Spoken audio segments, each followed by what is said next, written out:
Hello and welcome to this Independent Consulting Manual Roundtable discussion. Our topic today is marketing and promotion. I'm your facilitator, and in just a moment our esteemed panelists will be introducing themselves to you. But as consultants, whichever industry we work in, we essentially have to market ourselves if we want our business to grow. We can't avoid it. But with the right tactics in place, it can become not only a great way to generate sales and leads, but something pleasant to do. So marketing shouldn't be dreadful. It should be something fun because you're creating value. Each of our panelists today did their fair share of marketing to come to the point where they are today. They've experimented with different approaches. Some failed, but the ones that succeeded made all the difference in their business. Listen to their experiences so you can implement the best of the best in your own strategy. My name is Moita Marsh, and I'm a social media consultant that helps software companies and online product creators manage their social media and generate new leads so they can invest time in other aspects of their business. Again, I'll be your facilitator for this ICM panel discussion, but I hope to hear from others, their introductions. So, Kai.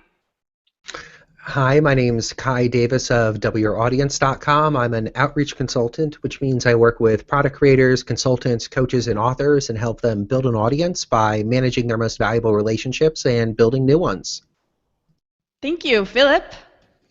I'm Philip Morgan, and I help custom software development shops get more leads without hiring a salesperson. And Jane?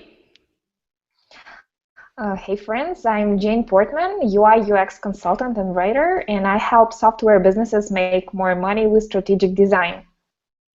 Excellent. So I have a question that I think would be great starting point for this conversation. So marketing can be a lot of stuff, from paid advertising, podcast appearances, content marketing, email, social media. But if you all could point out one thing that made all the difference for you and your business, what was it? Like, for example, for me, it was Twitter, because I had a wider reach and I suddenly had the chance to break out of country borders of Slovenia. But what about you, beautiful people, and why? So, I don't know, maybe Kai? Absolutely. I'd point to two things, if I could cheat a little bit, and say that the two things that have helped me are focus on copywriting and content marketing in that sense. So understanding who my audience is and then writing compelling content that speaks directly to them. And then in terms of the promotional aspect, the reach, it's really been podcasting for me as a marketing platform. That's let me get in the ears of tens of thousands of folks and slowly brainwash them to understand the problems I could help them solve, how they could solve them themselves, and how I could help them grow their business. So it's that mixture of understanding my audience, writing content that appeals to my audience, and then finding ways to promote that content to that audience. Philip? Two P's for me. I'll follow Kai's template and point to two things that have really made the difference. One of them is more on the strategic level, which is positioning. And positioning has a lot of definitions. It's sort of bounced around in the same way that branding is, and I think everyone thinks of it a little bit differently. But positioning for me was just picking an audience, which is something Kai mentioned. He just didn't use the fancy word positioning to go with it. That was just amazingly critical. My marketing before picking an audience, and you could also pick a market vertical, and the two are somewhat similar. My marketing resembled like the crazy homeless guy walking down the street just kind of rambling to himself. I mean, it was so unfocused and like, what are you talking about, Philip? Why are you writing about this thing in this blog article and this other thing and this other blog article? So picking an audience brought this amazing level of focus, and it kind of was like flipping a switch for me. No longer was I just kind of ranting about whatever came across my mind on my blog, but I had a clear picture of who I could help, and that clarified what I could do for them. The other P is podcasting. Like Kai, I've just sort of found podcasting to be a very, right now, great return on investment for spending a certain amount of time creating kind of a high quality, high resolution education experience for the audience of a podcast where I'm appearing. So I specifically mean podcast guesting. And that has just worked really well to build the list, and then building a list has worked really well to to develop business that I probably would not have otherwise. So that's my somewhat lengthy answer. 2 P's, positioning and podcasting. Thank you. And what about Jane? It's also quite tough too, because I wouldn't get anywhere without positioning, without content marketing, etc. But probably the thing that moved the needle for me was writing a book or books and pumping that into building a list and using that to write more. So books and evergreen courses has been my really important thing. And I'm now working on my 3rd book as of today. Nice. That's awesome. So I'm actually... Jane, sorry, can I ask, Jane, what do you mean by evergreen courses? Because I know that means different things. What do you mean specifically? I probably meant evergreen pieces of content as opposed to like 5 blog posts which disappear in the black hole of timeline. Nice. Okay, cool. I'm noticing again a pattern here on positioning. I think everyone can talk, can say a few words about that. But I want to first ask you, Philip. You said you built your content marketing around positioning. So how do you tackle that, or how do you advise our listeners to tackle that? Well, I guess I'll just start with how I would advise listeners. First of all, business-to-business content marketing is real different than like B2C, business to customer, end user content marketing. So if you're looking at how a company like WP Curve or just a big company that sells a lot of things at a low price point, how they do content marketing is very different than how a independent consultant who is selling higher priced services should approach content marketing. So that's the first thing I have to say about it. The second thing is the goal of your content marketing is to increase trust in your potential clients. And you can't really do that until you figure out who you're talking to. And so that's really what I meant when I said positioning was so transformative for me, was I needed to do some things that are terrifying and scary for most people, or for all people at first, which is to move out of that generalist mindset of, well, I can help anybody. Anybody needs marketing help, so I could potentially be helpful to anybody. That is true, but that does not make for a very compelling value proposition. So I had to say, okay, who am I going to help? And then, by implication, who am I going to say no to helping? If someone in the market I'm going after shows up, that's great. If someone outside that market shows up and they're potentially a good client, I can still work with them. But what I had to do was narrow down my focus. If that's all you do ever in your business, that automatically makes your marketing more effective, because you start speaking the language of those people you're trying to reach. You start focusing on the problems that are particular to them, and as a result, your content marketing starts to function the way it's supposed to, which is to increase their trust in you before they've hired you, which means when you put a proposal in front of them or whatever, you can get a much higher price. There's much less pushback, much less sales resistance. So I could go. You can tell I could go on and on about this, but that's a little more, another level of detail about what I mean about how beneficial positioning is. So I want to talk about content marketing a little bit more, because I think this is something we're all focusing on, and we should be focusing on, just bringing value to our audience, creating great relationships. So each of us has its own content marketing strategy. So can you all kind of give me an example of a content marketing strategy that was the most effective for you? What are you doing right now that generates new leads, new sales, whatever? I think Philip can go got up. Unmuted and then muted again. I was gonna I was going to let Philip speak first. We're in a negative pattern here with me speaking first, which I don't like. But here's the thing. For me, I just evaluate all of that through this kind of simple way of thinking about it, which is I ask the question, is it going to increase trust? And I think if people subject their content marketing ideas to that one question, is it going to increase trust? How much is it going to increase trust? so many of the answers just resolve themselves. So, for example, what would increase trust more? For me to get on a podcast and answer some questions without any real advanced preparation, or for me to write an article? Potentially either of those could work, but depending on your personality, one of those may be actually a lot better for kind of increasing the trust needle in your ideal client, right? So, for me, what has worked really well, even though I'm not the most elegant speaker, is to go on podcasts and sort of react real time to people's questions and try to, deliver some insight into my main area of focus, which is lead generation and positioning and content marketing. So just to flesh that out a little bit more, what I do during the podcast is try to help people, and then what I do at the end of the podcast is try to help people more in the exact same way I help them on the podcast by sending them over to an email course that's designed to teach them more about positioning.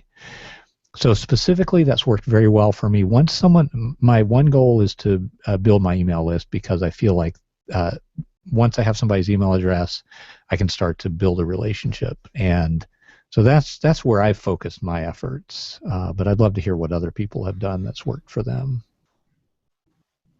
What I found most successful for my business is to, similar to Philip, focus on going to where my audience already is. I use the hackneyed, hack-together metaphor of, if a piece of content falls in the wood and nobody is there to read it, did you even write it? And the truth of the matter is, a lot of the time when it comes to content marketing, we're so focused on the content portion of it. I made an infographic, I made a webinar, I made this thing, I made this piece of awesome stuff. Philip is giving himself a seizure with his head nodding. We make this awesome thing, but we miss out on the marketing side of the content marketing, where we've created like the best guide to solving the problem you're experiencing right now you could ever experience, but there was no way to tell somebody about it. So what I've personally found successful, again, podcasting is one of the channels I use most often, but beyond that, figuring out who else in my industry has an audience similar to the people I'm trying to reach, and then building a strategic relationship with them, a partnership with them, however we want to frame it, but finding those opportunities to say, hey, I've taken this piece of content and promoted it to them. In terms of the types of content I've seen the most success with, I personally am very, very focused and passionate about educational content that teaches either about my area of expertise, about a common problem that the people I'm trying to reach would experience, again, common problem, and how to solve it, or a controversial opinion I have, something I think that's counter to the industry dogma overall, and then just finding an opportunity to educate people on that. Less than talking about, these are my services and how you could purchase them, but more, hey, you might be having problem with, let's pick on SEO. You might be having problems with your search engine optimization. I'm going to teach you how to solve those problems. I'm going to teach you how to do SEO. And through that content, people are going to come to trust me, even if I never talk about my services, even if I never talk about my case studies or testimonials or past experiences with clients, just by focusing my content on the problems people are experiencing and then finding opportunities to expose relevant audiences to that content. I win. More so than me winning, the audience wins, because suddenly they found relevant educational content that teaches them something they want to know, and that could lead them down to, oh, I trust this person, I'll sign up for their list. Oh, their content on the list is great, I'll buy their first book. Oh, their book was great, I'll work with them as a consultant. So really the content portion I see as the wide mouth of my marketing funnel. One of the things Kai mentioned that I think deserves a little more mention is the fact that anyone who has an audience it's great. They have an audience. They can, make money from that audience. They can do all kinds of cool things, but they also have a new problem, which is they need great content for that audience. It just comes with the territory. Conference organizers need people to speak at their conference to make it worth people's attending, and that extends to any kind of audience situation. So, you can use that to get distribution and exposure for your content if it's a great match for that audience. And I want to hear about Jane's content marketing before I dive into the next question. Can you please repeat the question a little bit more safe? That's not a big problem. Yeah, sure.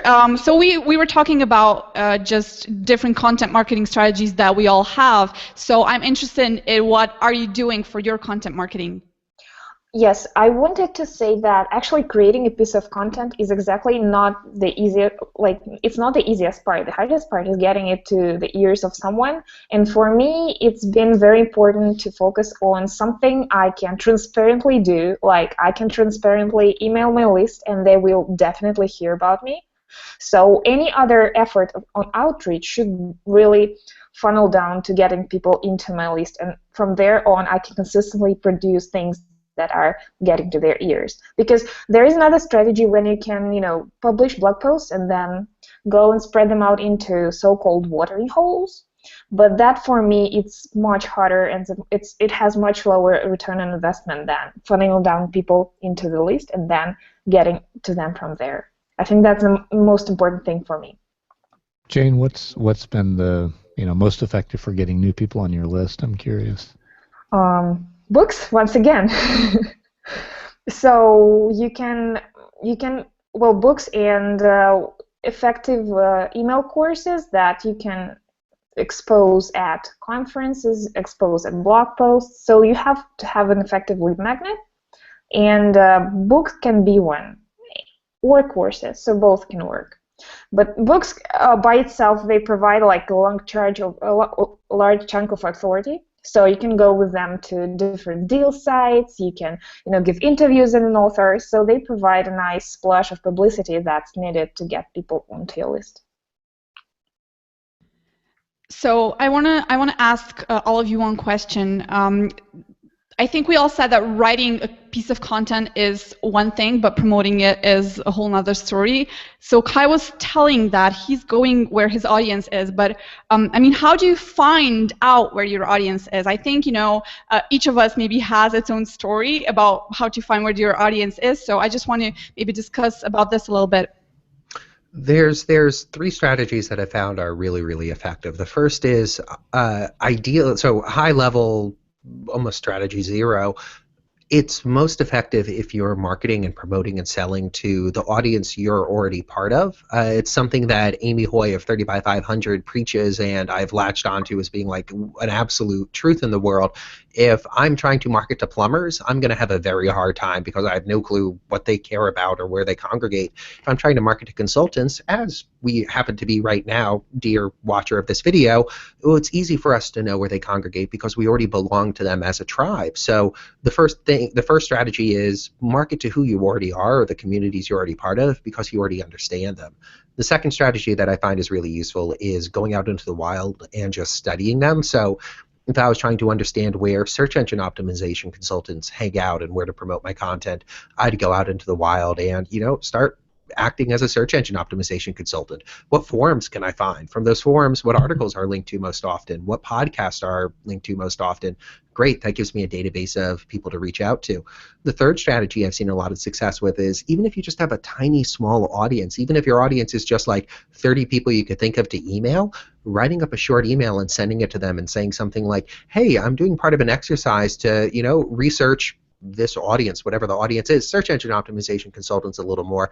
I'm emailing you because you're a search engine optimization consultant. Can you tell me what's one site you read for news and what's one podcast you listen to learn more about search engine optimization? So working within an audience you're already part of, pretending you're a member of that audience and studying them and searching them out in the wild, or emailing friends, family, colleagues who are part of that audience, or people who are already on your list and saying, where should I be looking to find more people like you, are all great effective strategies to find the audience you're looking for. Yeah, the only thing I would add to that is in my view, the sort of most rigorous test for, is this an audience? Like, is this a group that I made up in my head, or is this a real audience that exists out there in the world? The most rigorous test for that is conferences and real-life events that people have to spend money to travel to. If an event exists for a group, either a market vertical or an audience, then there's a really good chance that that is a group of people who are a real audience, meaning they sort of identify themselves as, whatever. What's a good example? Independent product creators is a good one. There's a conference called MicroConf. There's Bacon Biz. Those events exist to serve a really well-defined sort of, almost a persona, if you think of it in marketing terms. And the fact that those events exist, they're growing, they sell out faster every year than the year before, indicates that that's a real group out there in the world. That's not just a made-up persona in your head. And so if you can find an event that exists to serve the audience you have in mind, that's a great litmus test that that's a real group, and B, a source of information, because then you can start looking at the list of speakers, and those speakers often have their own sort of audience who follows them around and listens to them and is on their list, and that can be kind of a great way to start to, from the outside, explore and get traction in a new audience ecosystem. One more angle we can bring to that, you can vaguely classify the audience, like hangout places, into probably 3 categories. One is major news resources like TechCrunch.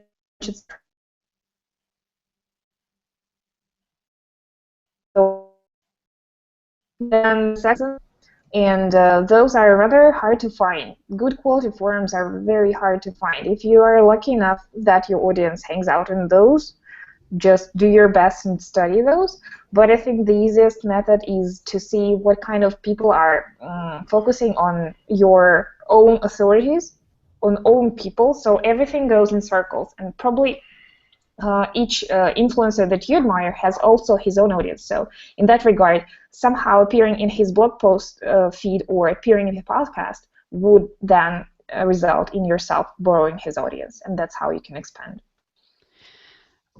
But does anyone has to add something about how to appear in this podcast? Because I think that's like another problem that we all kind of need to tackle. And our listeners, of course, they probably have interest in appearing on some podcasts and blog posts. But how do you approach those people? How do you make it to that podcast?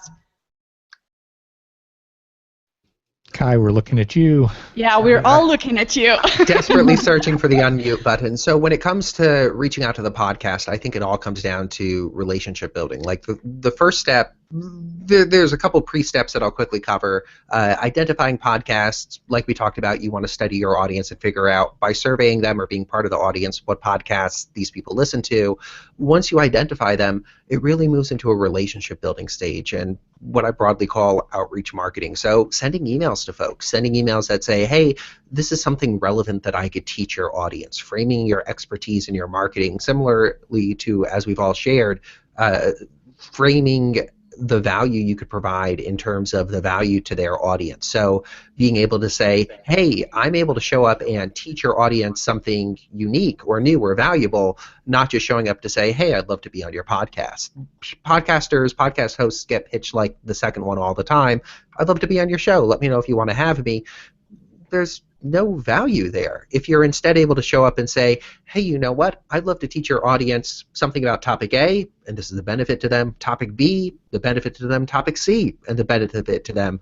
Which would you love to have a conversation about for the benefit of your audience? Suddenly you're able to pitch based on the value to the audience, not just the value to yourself. Echoing on that, you might reach out the first time and not hear back from the person. And that's okay. What's most effective in those strategies is what I advocate, is what I call a outreach funnel. So planning out the first, the second, the fifth, maybe even the 10th piece of marketing content you send out to somebody to get onto their podcast. So it might be your first email goes like, hey, I'd love to be on your podcast and teach your audience about one of these 3 topics. If you don't hear back from them, don't accept that as them saying no. It's because maybe they're in the middle of a product launch. Maybe they're on vacation. Maybe they're sick. Maybe they have 150 emails to respond to, and they can only respond to 20 today. So yours didn't fall into that cohort. By being persistent in your follow-up and saying, well, I'm just going to email them every 4 days or every 7 days and make sure that I'm keeping in touch with them and continuing to provide value, you stand the best chance of getting on the podcast or guest article, whatever sort of promotional vehicle we want to tackle. And the last thing I'd add there is it's valuable to have those follow-up emails add more value instead of just being the same. I've been on the receiving side of a recent outreach sequence where it went email number 1, hey, we'd love to interview you. Email number 2, did you get my email? Email number 3, haven't heard back from you yet. Email number 4, just wanted to make sure you're getting my emails. And I'm like, okay, this isn't working here. What I really would recommend to somebody in that sort of situation is like the first email, hey, I'd love to be on your podcast. Email number 2, here's another podcast I was on. You'd love the episode. It's on a relevant topic. Email number 3, here's an article I wrote on this topic. Email number 4, here's a testimonial from somebody about how much I know about this topic. Email number 5, here's a guest article I wrote on this topic. Each time you're just elevating your authority, making it easier for the person you're contacting to trust you, and lowering the perceived risk of having you on. Again, when we think of just pitching somebody and saying, hey, I'd love to be on your podcast, well, there's a lot of risk there. How do they know that you're somebody valuable to have on? But if instead you just follow up and you're constantly saying, here's more value, here's more opportunities for me to demonstrate how much I know about this topic, how valuable it will be for your audience, each time you do that, you lower the risk while increasing the chances of them finally saying, oh, I was snowed in the middle of a launch and then my dog died. I'm so sorry I haven't responded to your emails yet. Thank you for being persistent and following up. I'd love to work together. Yeah, I think Kai brings up an important point there about, the tactical aspects of doing it, but also it's a sort of a mindset shift when you move away from feeling like people are doing you a favor to let you be on their podcast or give you a guest article post, and you're moving into a mindset of, I have something to offer here. I have some real value to provide. And I know that mindset shift is a little bit of a challenge for people, but I think when I see people really killing it with their marketing, this particularly content marketing, they have that mindset of, I have something to teach, and it might be only because I know 20%, 30% more about this than you do, but there's real value there. And so I think that's critical. Another thing that occurs to me, kind of based on what Kai said, or kind of extending that, is when you're talking about planning an outreach funnel, you're mapping out the whole game. It's not just the first play of, the chess game or whatever. You're thinking about the whole thing. And that's incredibly valuable. And I would just say people can extend that to, okay, so after you've done your outreach and somebody says yes, and you get an opportunity to put your content in front of people, whether that's a guest blog post or being interviewed on somebody's podcast or whatever it is, what are you going to do next? What's your call to action going to be at the end of that? Because that really happens before you appear on the podcast or before you submit the guest post. Those aren't standalone actions that are enough. I think they have to be a part of a funnel. And so you have to answer the question, what's the next step in the funnel? Is it driving somebody to an email course? I hate that word driving, even though I use it. Is it offering somebody the opportunity for more value through an email course or through, a series of blog articles that you've set up as what I call a resource center? Whatever it is, it needs to be a logical next step. Because if you're just thinking of these as one-off events, they will not deliver the return on investment they could. Yeah, I like to think of it as we have almost like a thesis statement for the content we're creating, and we might reuse that thesis statement across different interviews. I've given 24 interviews on the same topics, but we have this thesis statement. We want there to be a continuation of that thesis statement or that central idea or that marketing scent through the pitch we're giving, the article or guest post or podcast or webinar, and then whatever the call to action is. So if we have, we're talking about marketing and promotion here. So if this was a podcast episode for marketing and promotion, we want the call to action be like, hey, if you go to this URL, you could sign up for my free mini course to learn how to better market and promote your business. So there's a congruency there where if at the end it was like, hey, great, if you've enjoyed me talking about marketing and promotion, go to this URL to learn about how you need red pens instead of blue pens. And it's like, wait, you just were talking about marketing and promotion, but now you're telling me about red pens and blue pens. I'm really confused, and I'm going to close the window and go away now. Thank you. But having, like Philip points out, that cohesion between topics in these areas makes it easier for the listener to suddenly feel less risk overall. So again, I think it comes back to risk when pitching and risk when essentially pitching to the reader or visitor. If your call to action lines up with the content of the article, it's less risky. They see you as an authority about a topic, they're going to go to the thing that you say, hey, learn more about this topic. If there's a dissonance there, they're going to be like, this seems risky, I'm not going to follow you into the woods, thank you so much for the article, goodbye now. I think a good approach here would be to treat your marketing strategy as a sequence of seasons, let's say. And in each season, you would have, let's say, big, expensive product to sell, a free course that is attached to it that's driving leads, and you're gonna set up your outreach campaigns to drive people, through that free course towards a few more content pieces to the final, ultimate expensive products, and that's how you can make money. So for a known period of time, you want to be known for a very certain idea that you are driving across all sources. I love the idea of thinking of it as seasons. Like I'm stealing that metaphor wholeheartedly. Like that's the perfect analogy for this. Since one naturally follows after the other, and if suddenly like there's 3 falls in a row, you're going to be like, what's going on? But fall is followed by winter, is followed by spring. That's beautiful, Jane. I love that.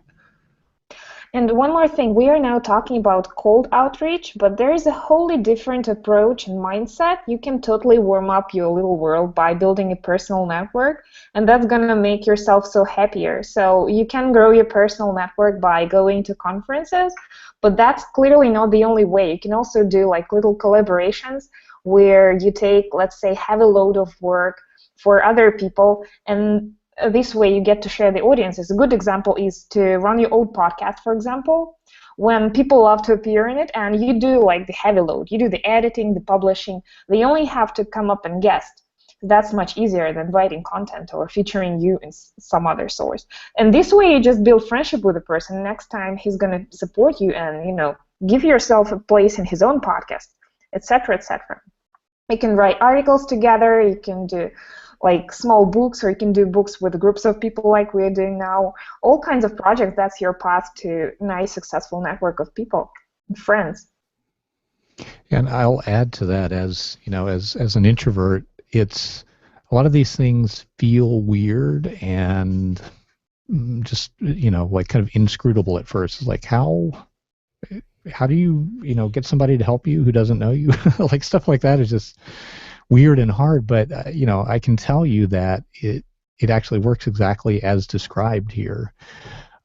It's uncomfortable the first couple times, but then you realize that for me it took about 5 years. You realize, oh, I am in a relationship business. That's the foundation of what I do, is the relationships and the trust that I've built up. So I'm just going to go with it, and I'm going to find a way to be an introvert who is successful in a relationship business. And a lot of these methods that we're describing are exactly that. Some of them don't even require you to leave your house, which is amazing. Most of them don't. Yep. Which is why we're doing it, right? I think for a lot of the people listening, that is absolutely the case. It's like if we were to say, well, to be successful in marketing yourself, you need to get out there and go to 10 networking events a week, or whatever number. If it's any number greater than 0, people are going to say, no thanks, I'll find another way. And this is the other way.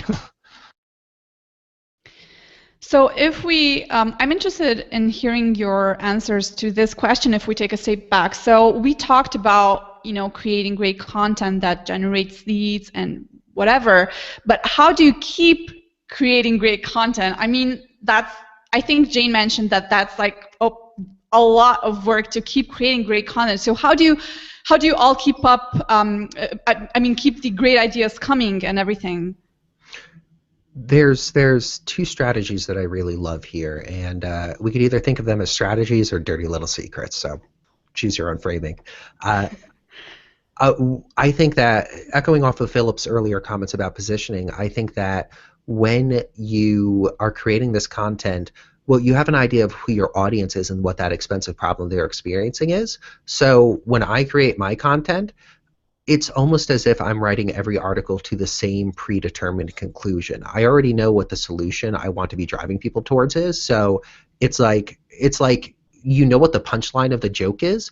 Now the job is figuring out how many jokes you could create that lead up to that same punchline. So like when I write an article, if I'm writing an article about search engine optimization, I know like, okay, the expensive problem they're experiencing is X. The call to action I have is go sign up for my email course to learn SEO. So now it's a job of the other half, figuring out how many topics there are out there where I could write to that conclusion. And I come up with that topic list a couple different ways. I survey my audience. When somebody signs up for my newsletter, they get a beautiful questionnaire that's like, tell me about your biggest problem with, getting more traffic. And so maybe 25% of people respond to that, but that's still a couple hundred responses I have where they're like, my biggest problem is this. And I'm like, hey, I could turn that into an article. I also go out into the wild and just research my audience, read the same forums that they do, read the same Reddit threads they do, and see like, well, what are the questions people are asking most often? And can I write an article that answers that question and drives them towards the predetermined call to action or predetermined, conclusion I already have in mind? And with those two pieces, for my entire life, up until I was 27, I wanted to be a writer. I wanted to have a blog. I wanted to create content. And I'd launch a blog and then be like, crap, I don't know what to write about.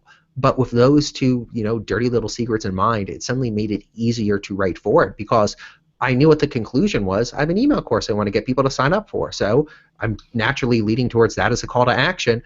And by studying my audience and understanding the questions they're asking, suddenly I was able to say, oh, wow, I know exactly the articles people want to read. They're literally asking these questions online. I'll just take that question, write the article for that, and move them forward through the funnel. So that's how I've approached the process of writing content consistently. And I'd love to hear what Jane and Philip and Moichka do to create this great content. I'm just kind of a sci-fi nut. In sci-fi storylines, there's often this sort of mythical thing of the 0 point energy generator or the 0 point module that somehow taps into this, space between the atoms and pulls out an unlimited supply of energy. The 0 point module for content is having a focused position, so choosing an audience, choosing a focus, and talking to them. Because all of a sudden, if you are perceived even as a little bit of an authority and people really believe you when you say, I'm all in on this audience, you start getting questions asked, and those questions lead to thoughts about how to answer them, which leads to an infinite supply of content.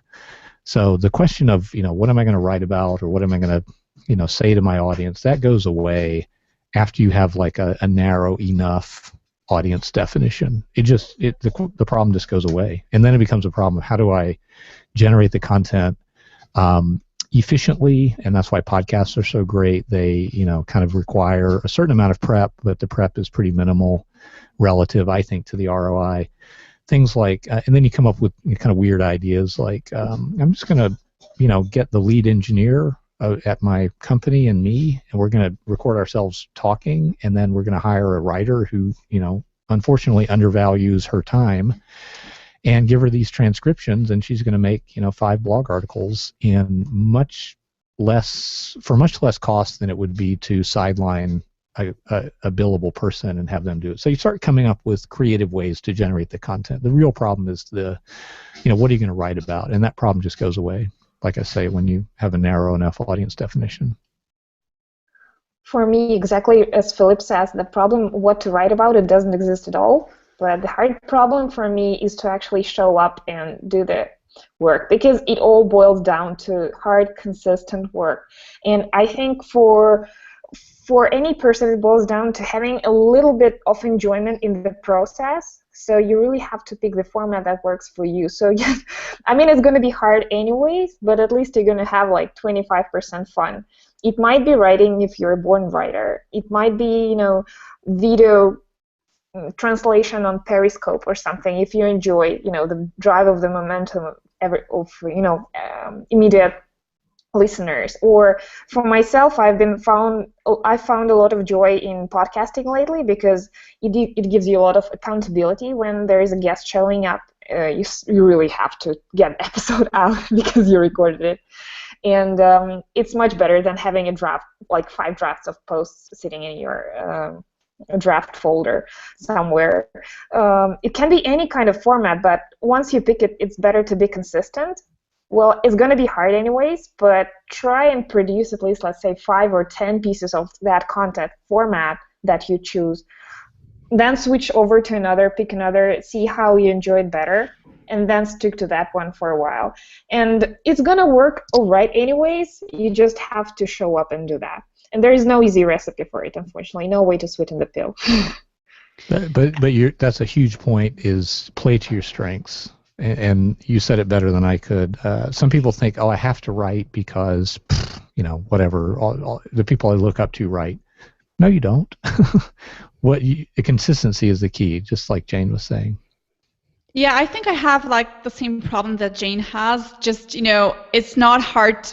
I mean, I have all these ideas for content, but the hardest part is just to show up and do the work. So I get my ideas from clients actually, and from people contacting me via email, just telling me what problems they have with social media, and just taking that problem and turning my solution to a long blog post. And those were actually the most successful content pieces I had, and they generate a lot of just organic traffic to my webpage. So I think, one of the points I should make here is just to listen to your audience about their problems, and just writing down a solution into a long blog post and just publish that out. Because if one person has a problem, then probably a lot of other people have that problem too.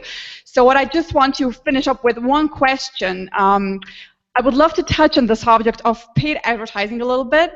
So a few years back, paid advertising was just for big companies, but that all changed with the increase of digital advertising, where it all became so crazy affordable. So what do you all think, just maybe in a sentence or two, what do you think about consultants doing paid advertising? I think it could be really valuable. I know a number of consultants who invest in paid advertising, advertising on Google, advertising on Facebook. I have a local friend who advertises in the Yellow Pages, and runs a very profitable business off of local clients for his consulting practice. My father's an attorney, and he gets his leads through paid advertising on Google, and it's been very, very successful for him. Personally, I have not invested in it as a strategy because I don't know enough about it yet to do it without feeling like I'm going to be setting money on fire to keep myself warm. As I gain that knowledge, I am very, very excited about adding it as a marketing channel. I think it could provide an incredible ROI, but I've chosen to focus on free in a sense. I mean, I paid for this microphone, but free in a sense, marketing avenues like podcasting or writing or doing joint venture webinars with people, because I'm not putting money into Google. Like an anecdote, I tried advertising on Google once 3 or 4 years ago when I was first approaching consulting, and I forgot about the campaign, and my page was shitty and didn't have a call to action or a contact form on it. It just had a phone number, and I spent somewhere around $900 to have people look at my page and then go away. And finally, one month I woke up and I was like, did I ever pause that campaign? And I log in and I'm like, I didn't pause this campaign. Dang it. And so I think that paid advertising can be incredibly valuable. I have chosen not to invest in it currently because I don't know enough about it to not accidentally hurt myself. Yeah, it for sure has a kind of a different kind of learning curve. Like I feel like with content marketing, I know with content marketing you can do a lot more learning for free. I mean, there's always a cost, of course, your time and the opportunity cost that is associated with spending your time on something that may or may not work out. But at the end of the day, you're not out of pocket any money. And I know that myself, I can have that bootstrapper mindset of I want to do things that are going to generate a real short-term ROI, and I can fund them either with my time and energy or with a modest amount of money investment. So I feel like the learning curve on advertising can't, by definition, come for free because you're paying to experiment with it. Whereas, I did a lot of free experimentation with content marketing. Again, not free from the perspective of my time, but I was not out of pocket any money because that was at a time in my career when I was not very busy at all. So what else to do other than experiment with getting busy? So that said, I think, and also I guess the other thing I would say is I'm very philosophically excited about the idea of having a traffic generation source that I control, which is why I like podcasting, because yeah, I'm dependent on the podcast host, but once they've published that podcast, it's probably going to be there for years, slowly sending people back to something that I control fully. So, but that said, I think paid advertising is a potentially very valuable thing to add into the mix. And it's something where I need to look to outside expertise. I've got a copy of Moishka's book, and that's going to be my starting point, because I think I paid $46 to acquire a subscriber once through Facebook ads. So I've clearly got a lot of, I can see the look on your face, Moishka. A lot of learning curves yet to come there, and so I guess those are my thoughts on it. I tried pay-per-click campaigns to test my early productized consulting offering, even the one that was early before the actual one, but it was clearly a waste of money. I think as of today, it can only be good for a really mature business when you have other systems in place, when you have an expensive product or a better few, when you have a cheaper product to drive people to, when you have good lead magnets, and when you have all the funnel working. And if you feel that you exhausted your free channels, then I think it might be time to get some paid advertising. But I think at our current state of things, the free channels are totally not exhaustible, and there is plenty of space to grow. So it might be a few other years before I decide to purchase links to my site, because the other way are much more organic and they're free.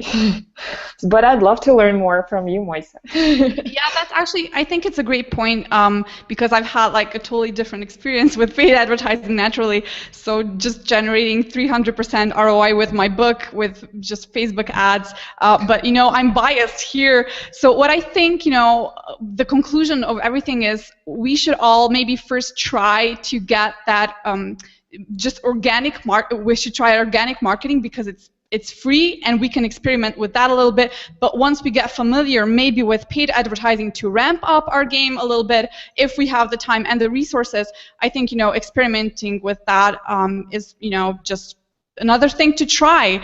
But we have 5 minutes left, so any closing thoughts on marketing and promotion?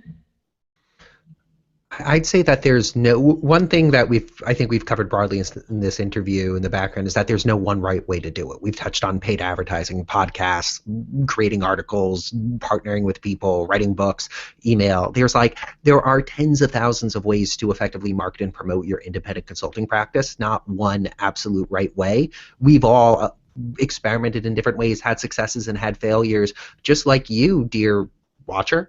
You're going to try different things. Some will work and some won't. And just because you might try 3 things in a row and they don't work out the way you expect them to, doesn't mean that the marketing or promotion overall isn't a good idea for your business. It's just that this isn't a right fit for your business. Just like my Google AdWords, anti-case study. I tried it. It didn't work out. That doesn't mean that marketing or Google AdWords are a bad fit for me. It just means for the position I'm in right now, it's not the most effective channel. Instead, I encourage you to adopt a mindset of saying, well, maybe there's 12 different marketing channels I want to try. I'm going to test them one by one. Start with 1 month one, continue until it dies or it doesn't work anymore, and move on from there to see what does work. Iterate, improve, grow over time, and continue testing. I think the thing I would add to that is I believe sustainability is so important. I believe that because I've been through numerous horribly painful dry spells in my business until I found things that I could do consistently. So, I do advocate that people do marketing efforts that are kind of closed-end projects rather than ongoing things, but it's also important to choose things that you can do regularly and consistently over the long term, because without that, I think you almost condemn yourself to that feast and famine cycle. So it's just very important to, like Kai said, realize there's tremendous variety in how you could promote yourself, experiment, find the things that work for you and your business, and then keep doing those consistently over the long term. Yeah, my key points of advice here are first to be precise about your positioning, at least for the current season. You can always change it later, but be precise about who you are, who you serve, and what you actually say. And second is try to find some personal joy in the process. Like try to make friends, try to grow the network while you're doing that content marketing, because that's going to make the life so sweet, much better than it would be, because it all boils down to hard work that you can't avoid. So make sure you enjoyed it just a bit.